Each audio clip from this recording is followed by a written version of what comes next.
Right there everyone, and welcome back to the channel where today I'll be giving my predictions for the Manchester City squad for the 2020-21 season under Pep Guardiola. Now of course this season it seems to be a bit of a debate going about whether it should just be done with, voided, just cancel it, give Liverpool the title, carry it on. There's just a lot of debate going about as to what should be done. But anyway, I'm here to give my prediction as not just the squad in general, but the A team and the B team, and who should be in both those squads. If you're new to the channel, make sure to subscribe, hit the notification bell, as I'll try to upload as often as I can. Not daily, but I'll try to do it as quality as possible. Get on my social medias in the description as well. If you want me to do this with another Premier League club, let me know also, or just top 6, again, just let me know in the comment section down below. But let's get straight into it with the goalkeeper. This is going to be the B team first, and it's going to have to be... This is taking a while to load. We'll go with their normal cards. We're going to go with Edison in goal. Been a bit quiet this season, but I suppose that just sums up City in some way. I suppose I don't know really, but yeah, it just sums up in the sense that I don't know. it's just been quite quiet and quite a bit worrying with Edison. But anyway, right back as you can see, we've gone with Kyle Walker. He's been very consistent, very good. As you saw, he had a lot of informed cards, been in fairly decent form and could easily make the starting position at right back. At striker, we're going to go with Milan Skriniar.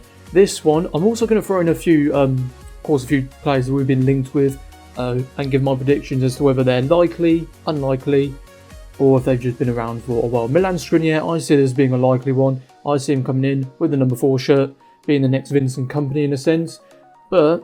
And I also see him as well, just because of how much of a class quality player he is, to be in the starting lineup alongside Aymeric Laporte. He's injured, so I can't really say too much about his form. If he was in, can't give me words out. If he did have that going for him, he probably would be, I don't know, he'd be in better form, to put it that way. So that's my choice for left centre half. At left back, we're going to have to go for Benjamin Mendy. He's been in okay form, he's not been too bad, but I just feel as though he does have a touch of laziness to him, a bit like Mario Balotelli. Of course, Balotelli has not reached his potential. He was a golden boy when he was at City, and of course didn't really live up to that hype. Don't want that to happen with Benjamin Mendy. I feel as though he can be a quality player, but like I said, there is laziness, but also there is injury prone as well, so you can't really give too much criticism on that. At CDM, we're going to go with Rodri. He's been very lacklustre. Well, saying that, he has scored some really good goals, including his thunder strike against Burnley. But overall, the way I see it, he's been quite quiet. There's not really been too much going for him, going forward, going back, whatever. He can show he can be good at times, but I think now he's got a year under his belt, being in the Premier League, he can come back next season and just be even more better. Alongside at centre mid, we're going to go with Kevin De Bruyne, and as you can see there, he's had just as much injury, well not as much, but almost as, well, he's been injured this season. Same with Aymeric Laporte, but there's players that show that age is just a number. He shows that injury is just nothing. He brushes off, just get his head down and just get on with it. At centre mid, this is one which I would like to see. It might be very unlikely, but Phil Foden. I feel as though he should be within the team in the starting lineup. Because of course, David Silva, it seems very uncertain as to whether or not he will be at the club next season. Because of course, this was going to be his last season at the club. It's 9 years, is it? He's been at City, so quite a good old legacy going for him. And it would be a shame to see him leave. But at the end of the day, that's just how it is. And I'm pretty sure a lot of City fans, maybe even Premier League fans, England fans, would like to see Foden have more league game at times. And let's go with striker. So striker, I'm going to go with Gabriel. Yeah, I'm going to stick with it. Gabriel Jesus, number 9. Of course, there's been talks of us linked with Martinez as a replacement for Sergio Aguero, but Jesus for me, I feel as though he should be starting for us. He does show that he can be incredible, getting good decisive goals. He was brilliant against Real Madrid in the Champions League this season. I feel as though he should be a more consistent playing more in the starting lineup. At left wing, left wing, I'm going to go with Sterling. I'm going to put Sterling at left wing. He's been in good form. He can play on the either on the left, right, or down the centre. He is a good player. His finishing is a bit, whatever. His passing, he's not really too keen on that. But still, he is a brilliant player. Still a very young player, and he's still got a lot going for him in a sense. Let's put it that way. At right wing, Bernardo Silver. I've spelled his name wrong. There we go. I was wondering what's going on there. He's so underrated, I feel as though, at City. And of course, I probably would have put Messi in the squad, but put it this way. Messi is not leaving Barcelona. I'm pretty sure we can all agree with that. He's not leaving. He'll be staying there for the rest of his career. He shows just how brilliant he is. And in my opinion, he will be a one club man rather. That's what I'm going for the A team. Edison, Walker, Skriniar, Laporte, Mendy, Bruyne, Rodri, Foden, Bernardo Silva, Gabriel Jesus and Raheem Sterling. Let me know what you think of my prediction of the A team. We're now going to move on to the B team and starting off in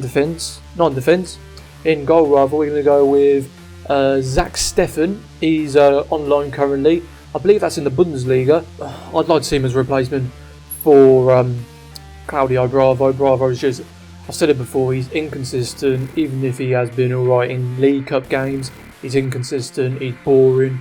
We was expecting when he first came in to bring that amazing form that he did bring. He did have a Barcelona along with him, but it just was not meant to be. I was going to put, as you can see, I'll clearly misspell his name, Joao Cancelo, but instead I'm going to go with Semedo. Apparently we've been linked with him. We have signed, of course, that new right back, which I think his name is Yan Katu, is it? Katu? From Brazil. But apparently we've been linked with quite a bit with Semedo as a replacement a swap deal for Joao Cancelo. And I don't particularly know why. I mean, Cancelo is... you can understand why. He doesn't want to be a backup. He's too good to be a backup right back. But then again, you could also argue so is Semedo as well. But that's of course is up for debate. This right centre half now. All know that I'm rubbish at names. This lad from the Bundesliga. He's been linked with a move to not just Manchester City but also Manchester United.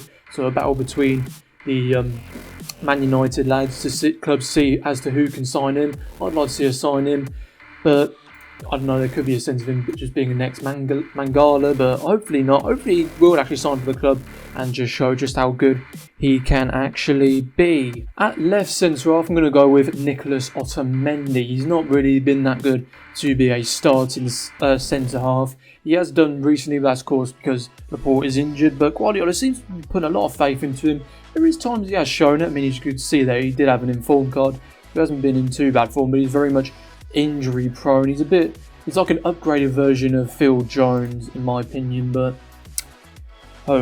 at left back we're going to go with Zinchenko. He's for me he's just a bit weak. He's not really got too much going for him in terms of strength, and I feel as though that does soften the blow on him, on his impact on the game, I suppose you could say, and his chances of making it into the starting lineup. He's good, don't get me wrong, nothing like that, but he is a good lad, young lad. He's showing that coming from cam to left back, he is very good. So got to give him that. Also got to give Pep Guardiola that as well. At CDM, this one could be a bit of a surprise, but I'm going to put it here purely because of his age, and that is Fernandinho. Of course, he's been playing a lot as centre half, but he's very versatile in that he can play anywhere in defence, anywhere in midfield. Wouldn't even trust him at the front, but I suppose you wouldn't really anyway. But at CDM, I would put Fernandinho, like I said, purely because of his age. It will be like 34, 35, 36, something like that. So I feel as though he won't get as much game time, but he's probably with a long list of names of people who do prove that age is just a number, especially in defence. He's shown that, it looks like he's been playing there for his whole entire career. So he could very much make it into the A team. He probably would have to if Rodri doesn't up his game, but still, that is by the by. At centre mid, I'm going to put in Isco. Now, this one seems a little bit odd because he is a very good, high-rated, quality player, but I'll purely put him in the B team because he's been linked with us for so many transfer windows, even before Pep Guardiola came to Manchester City. He's been linked to us as a replacement for David Silva again, but I put him in here just because he's been linked with us for so long. I don't see it happen, especially with him coming from a rival club, because of course Pep Guardiola came from Barcelona, came through the youth, played for them, managed them. Someone coming from Real Madrid will look a little bit like a Figo sort of thing, but then again, of course, Gundogan was at Dortmund and came to Man City, so there's that to consider as well, I feel. Well, I don't know. Anyway, speaking of which, at the other centre mid position, I'm going to put in İlkay Gundogan. I'm putting him in here purely because he doesn't really get much game time, so I feel as though it kind of makes sense to put him into the B team anyway, because, like I said, he's already not really getting that much game time. He mainly plays in league games, he's mainly on the bench, but he can show he can be a very good player and a reliable player for us in decisive moments. At left wing, I'm going to go with... something's up with me today, I don't know how to spell names.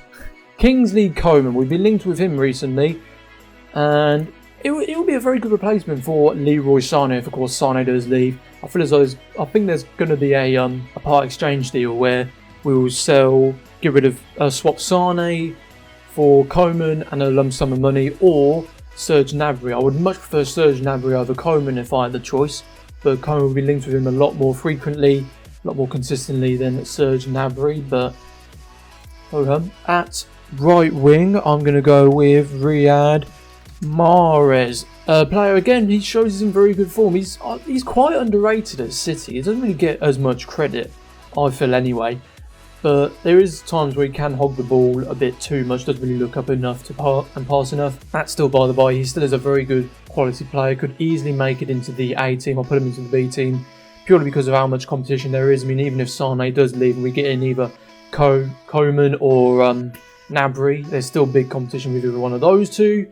Bernardo Silva, Sterling, even Foden could play on the wing. Jesus could play on the wing, and Jesus might have to play on the wing if, of course, we get in the last player at striker, who is Martinez. Now, he is a very much quality player, and to be honest, him along with Milan Skriniar, Inter Milan, they're going to want a big commanding price tag, like around £100 million for each player, because they are just that important. Him alongside Romelu Lukaku, they have been very good and consistent for Inter Milan in all competitions. I don't know his stats, if I find him, I'll put him on the screen, but he just shows that he is a very good quality player. Inter Milan will be a massive loss if they do lose him, as well as Milan Skriniar, as I have just mentioned. But as a replacement for Sergio Aguero, I feel as though that will be a very much a quality replacement, given the number 10, another young Argentinian player coming to City. Could he emulate the same legacy and run of form as Sergio Aguero? Hopefully so. Hopefully he's not as injured as much as Sergio. But that's where I'm going to wrap it up. So, B team is Zach Steffen, Nelson Semedo, Pankar, I believe it is. I don't know. Otamendi, Zinchenko, Isco, Fernandinho, Gundogan, Mahrez, Martinez, Kingsley, Coman. Hopefully you guys have enjoyed this video. If you agreed with me on this, so if you do agree with me, let me know by giving me a like. Also, if you're new to the channel, make sure to subscribe, hit the notification bell as well. Like I said, my socials are down in the description, along with my new Instagram that I just made today. Like I said, also, if you want me to do this again but on other Premier League clubs or any top 6 clubs especially, let me know also. But until next time, I'll see you lot in a bizzle.